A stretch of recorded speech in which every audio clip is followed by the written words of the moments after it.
Well, welcome to another episode of TorchLight Feature. I'm Jake Albright. Some may say anybody can dance, but this team takes dance to a whole new level. Yua Takasagawa is in the social media center with a story on how one UT team pops, tuts, breaks, and vogues its way to competition. Have you ever wanted to try street dancing but were too afraid to get started? Fear not, as Michael Ellison and Dustin Peak, the student and vice president of the Knoxville street dance team, is here to sweep you off your feet. I think most people are aware of the boss dance team. We're kind of like the very much smaller, more casual boss dance team. We tend not to focus on choreography as our primary goal. It's more of just like a fun hobby to do occasionally, such as the dance competition we're doing soon. Mostly, it's kind of a come together. I think it started as a come together at least, just for people to practice any hip hop dance style they wanted to do. So you come here and you just kind of say, hey, I'd like to, work on breakdancing today, or I'd like to work on popping today. And for 2 hours, we just kind of practice and cheer each other on and help each other correct each other. I was just walking around one day, and I used to do parkour pretty heavily for like 5 or 6 years. And I saw some dudes doing some really awesome headspin stuff. And I was like, yo, can you teach me how to do that? They said, yeah. And so I came to practice it awkwardly a few times. And ended up I thought I was just getting into it for like the few cool moves, but I kept coming to practice because it was fun and casual. So I think it's how like the majority of people end up coming here, honestly.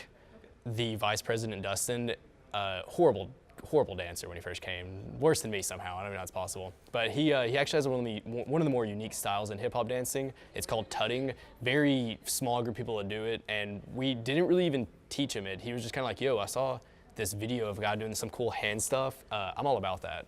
And so he just kind of taught himself, and we were like, that looks cool, keep doing that. What we would do is kind of like a tradition that we do with all people that are interested. We make them watch a video called The A to Z of Dance, and we get a general idea of what they would be interested in. And the A to Z to dance covers everything from like hip hop to like voguing to like group dance work.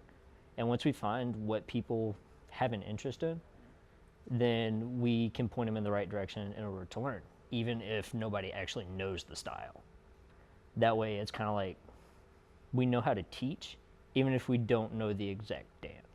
Since we've been around for so long, we have veteran members who are, specific dance styles. So when we get a new person come and they're like, I'm not really, what I want to do, we kind of sit them down and we do a showcase of like, so we'll say, okay, we have a locker, a popper, a voguer.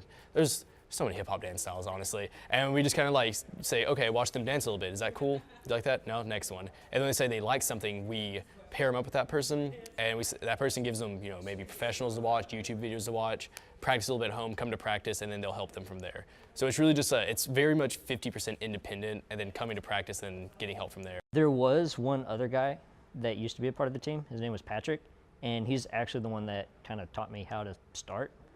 And then kind of like how we do with members now, he pointed me in the right direction to go learn, and then I went and learned, and I taught myself most everything.